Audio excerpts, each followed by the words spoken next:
আসলে বাইরের লোকের কথায় আমি তো এতদিনের আমার চেনা মানুষটাকে অবিশ্বাস করতে পারবো না। না, তার কিছুদিন পরে আমার কাছে একটা ভিডিও ক্লিপিংস এলো। আমি সেটাকেও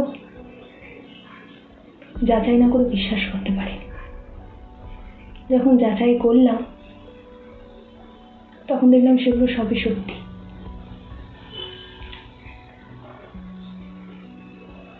তার কিছুদিন আগেই ও অফিস ট্যুরের নাম করে দীঘা গেছিল, কিন্তু সত্যিটা হলো সেটা ওর অফিস ট্যুর ছিল না, সেটা ওদের নিজেদের পার্সোনাল ট্যুর ছিল।